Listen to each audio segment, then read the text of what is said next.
Olá, oitavo ano. Aqui é a professora Fabiane, da Escola Municipal Lima Barreto.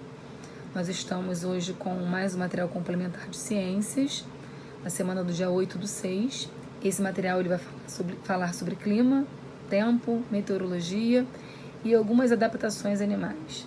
Ele começa falando sobre o urso polar, que é um animal que a gente encontra no Polo Norte. Não o encontramos lá por acaso, ele tem um organismo totalmente adaptado àquele ambiente de baixa temperatura, aquele ambiente frio.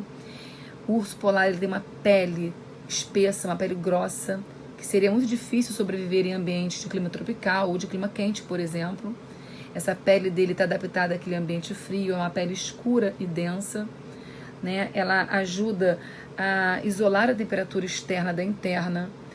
Os pelos que cobrem seu corpo, a pelagem deles é densa, é longa. Isso ajuda a guardar calor na superfície corporal, ajudando nesse isolamento da temperatura externa com a interna. E com isso, a adaptação a esse ambiente de baixa temperatura. Outros animais, como os ursos polares, também são adaptados ao ambiente frio. Os pinguins, por exemplo, eles têm um abdômen riquíssimo em camada de gordura, que funciona como isolante térmico. Eles têm uma camada de gordura extremamente espessa, o que ajuda nessa adaptação também. E assim como os pinguins, os ursos polares, existem outros animais com adaptações aos ambientes áridos, que são os ambientes secos, os ambientes quentes. E o livro mostra aqui abaixo uma listagem de animais e vocês terão que colocar que tipo de clima que esses animais são adaptados, se o clima é frio, quente ou tropical. Tem o lagarto, a foca, a rena, o tucano, o camelo, a girafa e o pinguim. Vocês irão, entre esses três tipos de clima aí, distribuir para esses animais em qual clima vocês acham que eles têm adaptação para sobreviver, ok? Na página 10, a gente já encontra aqui uma pergunta sobre o que é clima. Então vamos lá, clima e tempo são coisas distintas, diferentes, Apesar das pessoas falarem de forma errada, hoje o clima está chuvoso, hoje o clima está quente, isso é um erro, porque o clima não é uma variação momentânea como o tempo.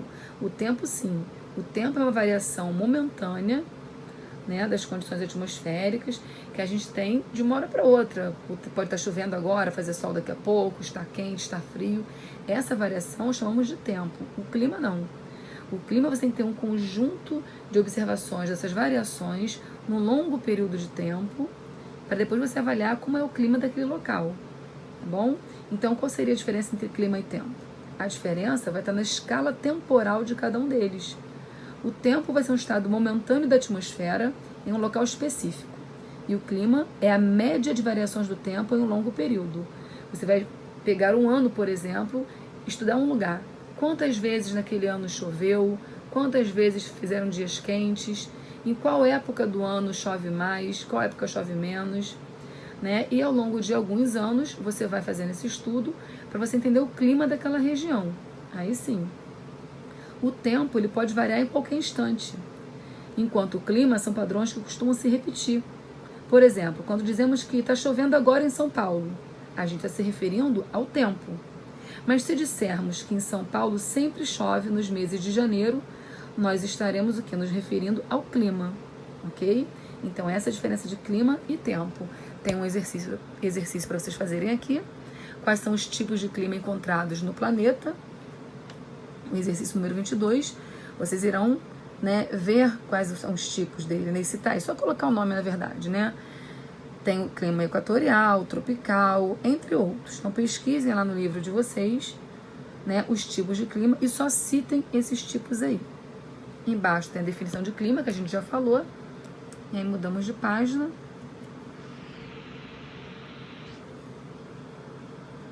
Nessa página aqui, nós temos um exercício para vocês diferenciarem com as suas palavras, tempo e clima, a partir dessa explicação. Aqui no número 24, falamos de meteorologia, que é o estudo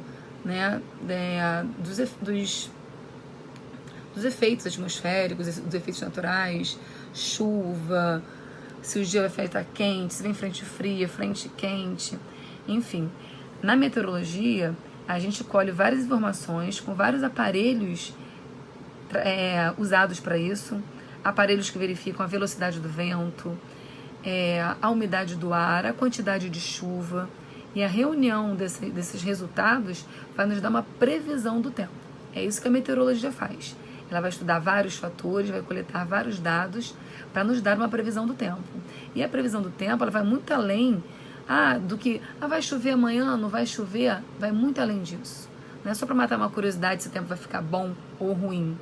Né? Isso interfere na economia, interfere nas construções civis, nas obras, enfim, em várias coisas relacionadas à economia e até mesmo ao bem-estar, né? Você pode planejar realmente férias, passeios com o estudo da meteorologia, mas não é só essa parte de lazer, a parte econômica também, porque se você consegue prever que vai chover no final de semana, você pode evitar iniciar uma obra, você evita o desperdício de materiais, tá bom?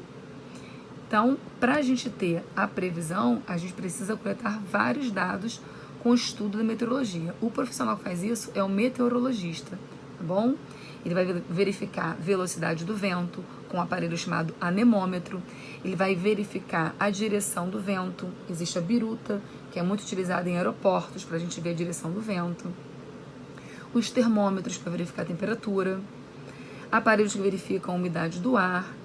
Enfim, toda essa coletânea de características atmosféricas, né, para se chegar a uma conclusão de uma previsão. Na verdade, a previsão não é nem uma coisa assim não é uma coisa precisa, é uma previsão. Isso pode também sofrer algumas alterações.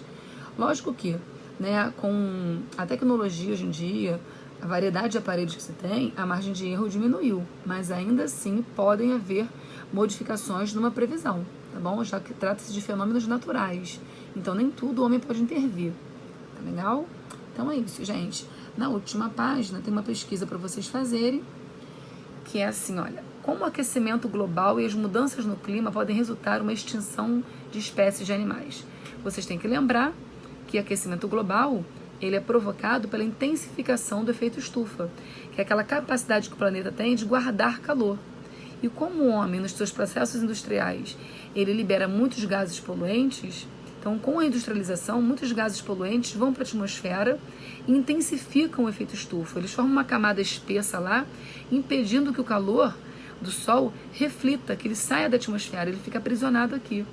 E a gente aumentando esse calor que a Terra guarda, ou seja, aumentando o efeito estufa, a gente pode gerar um aquecimento global. Se acontecer um aquecimento global, ou seja, a temperatura do planeta aumentar drasticamente, nós teremos o derretimento das calotas polares, dos icebergs, da parte congelada do planeta. Com isso, o nível do mar vai aumentar muito e ocorrerão inundações, né? Cidades ficarão submersas, vegetações, animais.